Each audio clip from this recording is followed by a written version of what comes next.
জানিয়ে দেব এই মুহূর্তে হাতে পাওয়া সর্বশেষ গুরুত্বপূর্ণ আপডেট বাংলা সংবাদ। শুরুতেই থাকছে বিএনপির যুগ্ম মহাসচিব হাবিবুন নবী খান সোহেল বলেছেন, যদি ঢাকা শান্তিতে না থাকে দিল্লিও শান্তিতে থাকতে পারবে না। রাজনৈতিক দমন পীড়নের শিকার ব্যক্তিদের স্মরণে ও আন্তর্জাতিক গণতন্ত্র দিবস উপলক্ষে মঙ্গলবার বিকেলে রাজধানীর নয়াপল্টনে বিএনপির সমাবেশে তিনি এসব কথা বলেন। হাবিবুন নবী খান সোহেল বলেন, গণতন্ত্র প্রতিষ্ঠার চলমান আন্দোলনে আমরা বিজয়ের খুব কাছাকাছি আছি, আর একটু বাকি। আশা করছি আমাদের ভারপ্রাপ্ত চেয়ারম্যানের দিক নির্দেশনায় জনগণকে সঙ্গে নিয়ে এ রাস্তাটুকু সফলভাবে অতিক্রম করব। এবারে জানাবো, অন্তর্বর্তীকালীন সরকারকে কোনোভাবেই ব্যর্থ হতে দেওয়া যাবে না বলে মন্তব্য করেছেন বিএনপির ভারপ্রাপ্ত চেয়ারম্যান তারেক রহমান। তিনি বলেছেন, দেশ বিদেশ থেকে নানা রকম উস্কানিতেও জনগণ অন্তর্বর্তীকালীন সরকারকে ব্যর্থ হতে দেবে না। তবে অন্তর্বর্তীকালীন সরকার যাতে নিজেরাই নিজেদের ব্যর্থতার কারণ না হয়ে দাঁড়ায়, সে ব্যাপারে তাদেরকেও সতর্ক থাকতে হবে। জানাবো, বাংলাদেশে যা হচ্ছে তা তাদের অভ্যন্তরীণ বিষয়। শেখ হাসিনা সরকারের পতনের পর থেকে অনেকেই মনে করছেন বাংলাদেশ ভারত সম্পর্কে টানাপোড়েন সৃষ্টি হয়েছে। বিষয়টি নিয়ে দুদেশের স্থানীয় গণমাধ্যমের পাশাপাশি আলোচনা চলছে বিভিন্ন আন্তর্জাতিক গণমাধ্যমেও। এমন পরিস্থিতিতে ভারতের পররাষ্ট্রমন্ত্রী এস জয়শঙ্কর জানান, ঢাকার সঙ্গে সম্পর্ক স্থিতিশীল রাখতে চায় নয়াদিল্লি। এদিকে ছাত্র জনতার জনস্রোতে স্বৈরাচার হাসিনা ভেসে গেছে মঈন খান।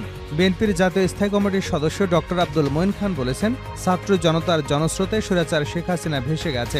এক্ষেত্রে তারেক রহমানের সুযোগ্য নেতৃত্বে দেশ স্বৈরাচার মুক্ত হয়েছে। জানিয়ে দেব, প্রশাসনে ফ্যাসিবাদের প্রেতাত্মাদের চিহ্নিত করতে হবে। অন্তর্বর্তী সরকারের উদ্দেশ্যে বিএনপির সহযোগিতার হাত বাড়িয়ে দিয়েছে উল্লেখ করে দলটির যুগ্ম মহাসচিব শহীদুদ্দিন চৌধুরী অ্যানি বলেন, প্রশাসনে ফ্যাসিবাদের যত প্রেতাত্মা আছে তাদের চিহ্নিত করতে হবে। রাজনৈতিক দমনপীড়নের শিকার ব্যক্তিদের স্মরণে ও আন্তর্জাতিক গণতন্ত্র দিবস উপলক্ষে মঙ্গলবার বিকেলে রাজধানীর নয়াপল্টনে বিএনপির সমাবেশে তিনি এসব কথা বলেন। এবং সর্বশেষ জানাবো আন্তর্জাতিক সংবাদ। স্বাধীন ফিলিস্তিন রাষ্ট্র গঠনে ইসরায়েলকে আমিরাত সৌদির কড়া বার্তা। আমিরাতের পররাষ্ট্রমন্ত্রী আবদুল্লাহ বিন জায়েদ আল নাহিয়ান সৌদি আরবের সাবেক গোয়েন্দা প্রধান প্রিন্স তুর্কি আল ফয়সাল পৃথক বার্তা দিয়েছেন। সংবাদ মাধ্যম আরব নিউজের এক প্রতিবেদনে এ তথ্য জানানো হয়েছে। এতক্ষণ শিরোনাম শুনছিলেন, এবার বিস্তারিত। প্রিয় দর্শক, আপনি যদি এই চ্যানেলে নতুন হয়ে থাকেন, ভিডিওটি দেখতে দেখতে চ্যানেলটি সাবস্ক্রাইব করে আমাদের সঙ্গে থাকুন। আর এই ভিডিও সম্পর্কে আপনি আপনার মূল্যবান মতামতটি কমেন্ট বক্সে জানিয়ে দিন। আর হ্যাঁ প্রিয় দর্শক, জানিয়ে দিন ভিডিওটি কোথা থেকে দেখছেন। বিএনপির যুগ্ম মহাসচিব হাবিবুন নবী খান সোহেল বলেছেন, যদি ঢাকা শান্তিতে না থাকে দিল্লিও শান্তিতে থাকতে পারবে না। রাজনৈতিক দমন পীড়নের শিকার ব্যক্তিদের স্মরণে ও আন্তর্জাতিক গণতন্ত্র দিবস উপলক্ষে মঙ্গলবার বিকেলে রাজধানীর নয়াপল্টনে বিএনপির সমাবেশে তিনি এসব কথা বলেন। গণতন্ত্র প্রতিষ্ঠার চলমান আন্দোলনে আমরা বিজয়ের খুব কাছাকাছি আছি, আর একটু বাকি। আশা করছি আমাদের ভারপ্রাপ্ত চেয়ারম্যানের দিক নির্দেশনায় জনগণকে সঙ্গে নিয়ে এ রাস্তাটুকু সফলভাবে অতিক্রম করতে পারব। শেখ হাসিনার উদ্দেশ্যে তিনি বলেন, আমরা অনেকবার বলেছিলাম তত্ত্বাবধায়ক সরকার দিন। শেখ হাসিনাকে বলেছিলাম আমাদের কথা শুনুন, কিন্তু আমাদের কথা শুনলেন না। তিনি শুনলেন দাদাবাবুদের কথা। তিনি আমাদের কথা যদি শুনতেন তাহলে জনগণের এত ক্ষোভ হতো না, এভাবে পালাতে হতো না। এখন বলেন সীমান্তের ওপারে আছি, আরে আসেন না। আওয়ামী লীগ নেতাকর্মীদের উদ্দেশ্যে সোহেল বলেন, যে দলের নেতারা কর্মীদের রেখে পালিয়ে যায় সেই দল করেন না।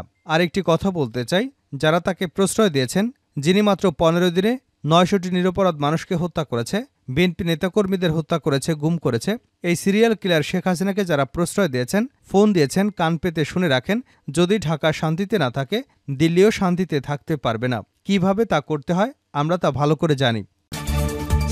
অন্তর্বর্তীকালীন সরকারকে কোনোভাবেই ব্যর্থ হতে দেওয়া যাবে না তারেক রহমান। অন্তর্বর্তীকালীন সরকারকে কোনোভাবেই ব্যর্থ হতে দেওয়া যাবে না বলে মন্তব্য করেছেন বিএনপির ভারপ্রাপ্ত চেয়ারম্যান তারেক রহমান। তিনি বলেছেন, দেশ বিদেশ থেকে নানা রকম উস্কানিতেও জনগণ অন্তর্বর্তীকালীন সরকারকে ব্যর্থ হতে দিবে না। তবে অন্তর্বর্তীকালীন সরকার যাতে নিজেরাই নিজেদের ব্যর্থতার কারণ না হয়ে দাঁড়ায়, সে ব্যাপারে তাদেরকেও সতর্ক থাকতে হবে।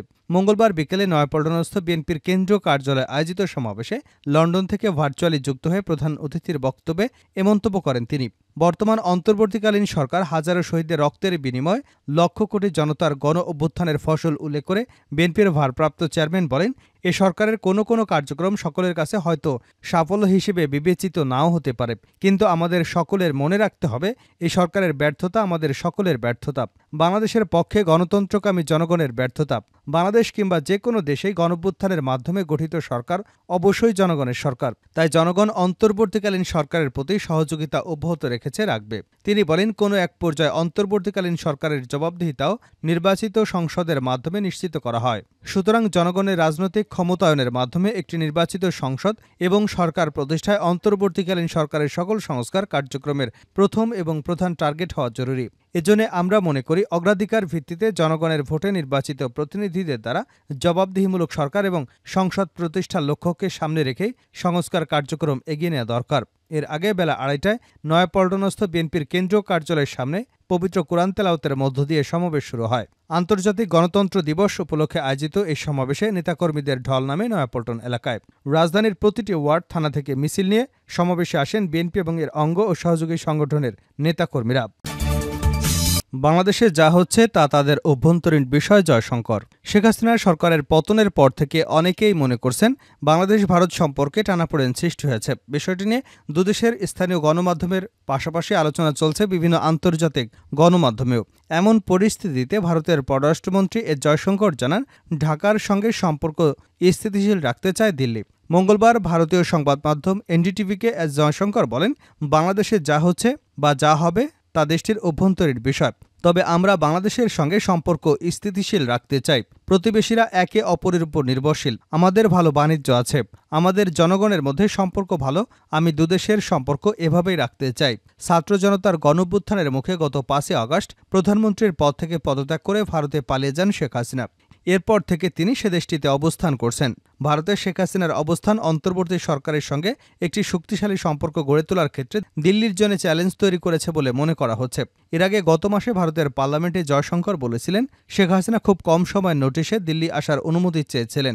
তারপর একটি সংবাদ সম্মেলনে তিনি জানান, হাসিনাকে তার পরবর্তী পদক্ষেপ নিয়ে সিদ্ধান্ত নেওয়ার জন্য সময় দেবে ভারত সরকার। এদিকে ভারতের সঙ্গে সুসম্পর্ক রাখার ইচ্ছা প্রকাশ করেন অন্তর্বর্তী সরকারের প্রধান উপদেষ্টা ডক্টর মোহাম্মদ ইউনুস।